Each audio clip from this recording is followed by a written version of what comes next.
A couple of days ago, I was going through Twitter as I do, and this image was retweeted to me by a person I follow.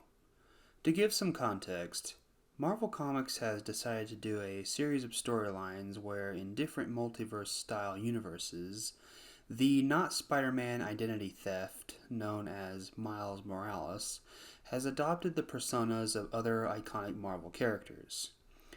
In this specific iteration, he is in the position of Thor.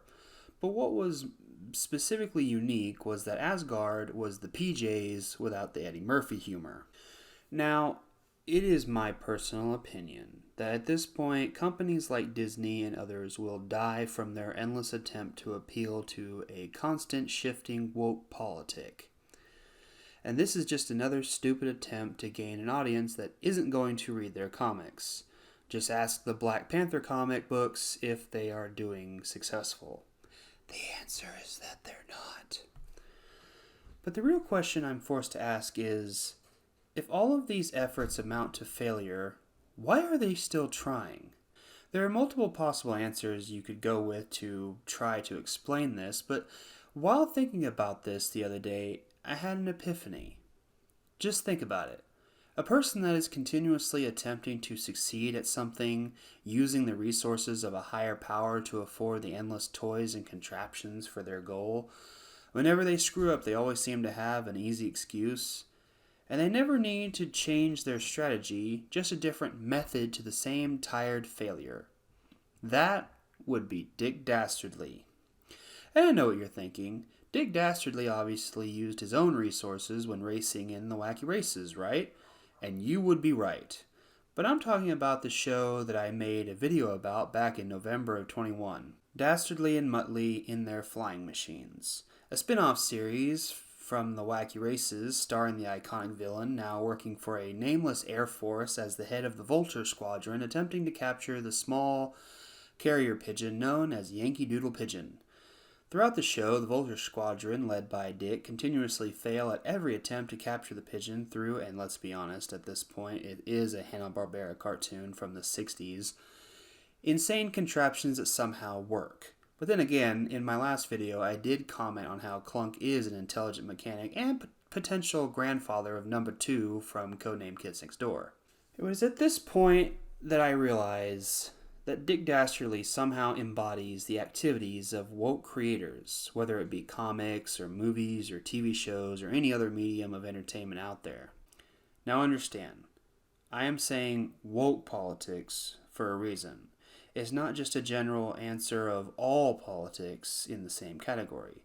Conservative politics and traditional liberal value politics have still found their way into stability and even high ratings. Tim Allen's show, The Last Man Standing, which seems like a spiritual successor to the iconic 90s series Home Improvement, back when Disney still owned it, garnered high praise. Despite this, Disney decided to cancel the series because, let's be honest, Tim Allen is a conservative and his character is very conservative. That's why whenever Fox picked up the show and continued its existence, it still continued to have high praise and high ratings. Cobra Kai, originally debuting on YouTube Red, having transferred successfully to Netflix and is still continuing to this day, has garnered not only a casual following, but a cult following at this point as well, myself included, and I, along with others, are still waiting for the next season, at the time of writing this script. And before she had to bite the bullet from continuous tweets and bad takes while allegedly on drugs, Roseanne had a successful comeback. What I have to say is simply this. There are people who want to have originality and creativity with all manner of fun opportunity, and just want to hear good stories. Of course, whether it be far-right politics, conservative right-wing politics, liberal politics, or even hated by everybody, including themselves, far-left woke politics, people just want to have good stories to enjoy at the end of the day. If you can throw a good allegory or metaphor in there, so be it. As long as it's on the nose and not too obvious, at least it can be done. Many have done, and many have succeeded, and some of the best stories out there have been done using that.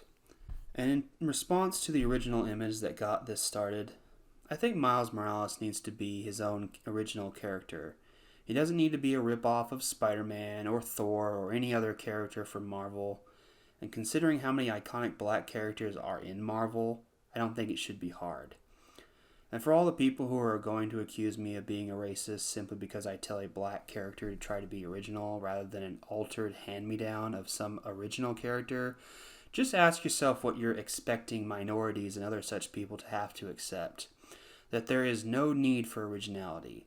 That instead they can just take iconic characters and change them to be like them.